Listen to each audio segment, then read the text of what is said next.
सांत्वना दी, तसल्ली दी, राज्य दिया उग्रसेन जी को। खुद तो कुछ नहीं लिया, परोपकार और धर्म के लिए पूरे जीवन लगा दिया भगवान ने। गुरुकुल गए हैं सांदीपनि मुनि के आश्रम में, विद्या सीख कर वेदाध्ययन करके फिर वापस आए हैं। जब वापस आए देखा बरसों बीत गई हैं, परसों की कहकर आया था, अब तो जा नहीं सकता, मैया को फिर बिलखता देख नहीं सकता। तो आज भगवान ने उद्धव को भेजा है ब्रज यात्रा के लिए। कहा है कि जाओ ब्रज गोपियों को समझाओ, ब्रजवासियों को समझाओ। भगवान ने जाकर सबसे पहले उद्धव को ही भेजा है, सबसे पहले ये काम किया है कि जाओ।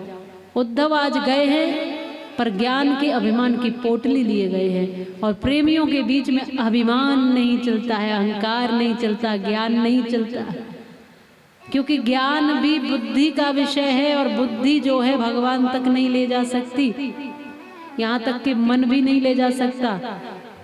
आपका प्रेम ही भगवान तक पहुंचा सकता है। इसने जाकर बड़े बड़ी बातें कही कि निराकार को भजो। पाती लेकर आए हैं, पाती को तो ये ले गई टुकड़े कर करके। अब क्रोधित हो गया कि अब क्या लिखा है, कैसे पता चलेगा। गोपियों ने कहा कि जो भी लिखा है वो हम जानती हैं, तुम्हें बताने की जरूरत नहीं है। कहा कि भजो निराकार को, अष्टांग योग को धारण करो। क्या कृष्ण कृष्ण कहती रहती है। इन गोपियों ने कहा, रे उद्धव मन न भय 10-20, एक हो तो सो गयो श्याम संग। एक मन था जो कन्हैया लेकर गए, अब मन थोड़े ही है हमारे पास। अब तो श्याम तन श्याम मन श्याम ही हमारो धन। आठों याम ऊधो हमें श्याम ही सो काम है। श्याम ही ये श्याम जिए श्याम बिन नहीं दिए। आधे की सी लाकरी आधार नाम श्याम है। श्याम गति श्याम मति श्याम ही है प्राणपति। श्याम सुखधाम सो भलाई शोभा धाम है। अरे उधो तुम तो भये बोरे और पाती लेके आए दौरे। योग कहाँ राखे, यहाँ तो रोम रोम श्याम है, रोम रोम श्याम।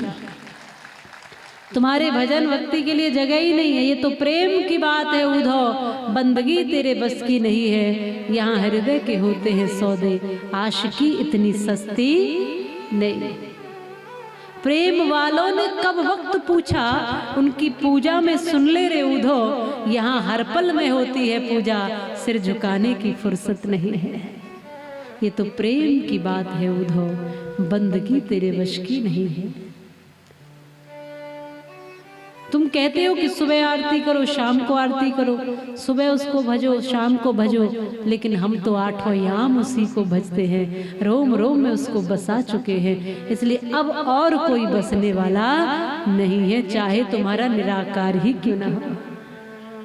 हम तो बस उसी की मूर्ति बसा चुके हैं, अपने सावरे सलोने की छवि को हृदयांगम कर चुके हैं। अब और कुछ बसने वाला यहाँ नहीं है। उद्धव ने देखा प्रेम की इतनी गहराई, प्रेम की ये अवस्था। और ये कहती भी है गोपी कि अपने हृदय के छाले हम तुम्हें थोड़ी दिखाते, तुम्हें थोड़ी हम पीड़ा बताने गए थे कि कृष्ण से हमारा वियोग है। तुम ही आए हो ये बातें करने। और गोपियों से ज्यादा योग भी श्री कृष्ण के साथ किसी का नहीं।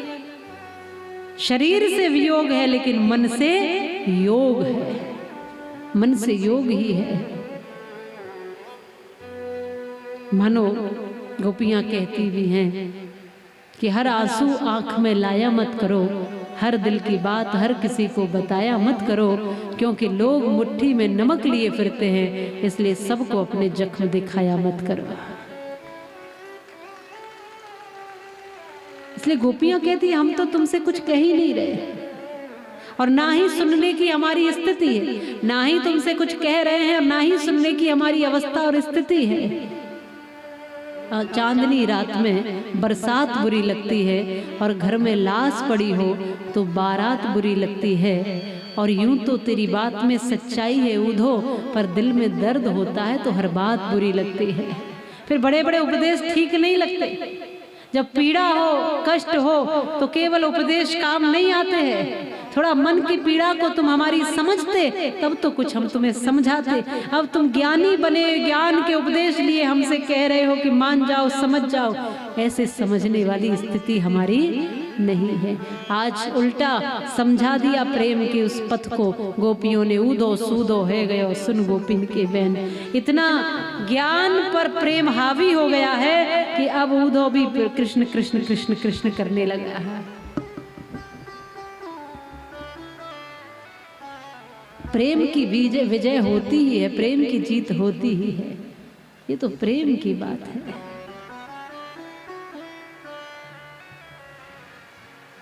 यह बात स्मरण रखना, जिस जिसने भगवान को भजा, जिस जिसने प्रभु को हृदयंगम किया, अपना बना लिया, उसका बेड़ा पार हुआ है। जितने भर भी लोग आए, भगवान ने साथ में दुष्टों का दमन और भक्तों का सृजन रखा ही, और केवल एक कंस को ही नहीं मारा है। मुचकुंद महाराज के द्वारा कालियावन को समाप्त करवाया है, तमाम बड़े बड़े राक्षसों को मारा है। जब जरासंध ने आक्रमण किया तो भगवान ने उनको बार बार खदेड़ा, और जब लगा कि बड़ी संख्या में आया है ये, तो भगवान वहां से पलायन करके गए हैं। और उस समय नहीं भगवान ने मारा, लेकिन भीम के हाथों से जरासंध को मरवाया है, बड़े बड़े राजसूय यज्ञों को सफल करवाया, बहुत कुछ भगवान ने किया अपने जीवन काल में। तमाम राक्षसों को मारा, पूरे के पूरे भारत में एक राज्य स्थापित किया है, मानव धर्म का राज्य स्थापित किया है। व्यक्ति व्यक्ति को धर्मात्मा बनाया। आज भगवान कहते हैं धर्म को साथ लीजिए, अपने साथ धर्म तुम्हें पार लगाने वाला है। हर एक पल, हर एक समय, हर एक अवस्था आगे बढ़ रही है। भगवान ने द्वारिकापुरी का निर्माण कर लिया है, सुंदर भवन बना लिए हैं, सब भगवान की सानिध्य में है, भगवान से सब प्रेम करते हैं। और अभी भी भगवान ये समझाना चाह रहे हैं कि प्रेम करने लायक इस दुनिया में कुछ है तो वो परमात्मा ही है, ईश्वर ही है, श्री गोविंद ही है। एक शमशान के बाहर बड़ी अच्छी लाइनें लिखी थी कि मंजिल तो तेरी यही थी, पर तमाम उम्र निकाल दी तूने आते आते। मंजिल तो तेरी यही थी, पर तमाम उम्र निकाल दी तूने आते आते। इस दुनिया से तुझे मिला क्या, तेरे अपनों ने ही जला दिया तुझे जाते जाते।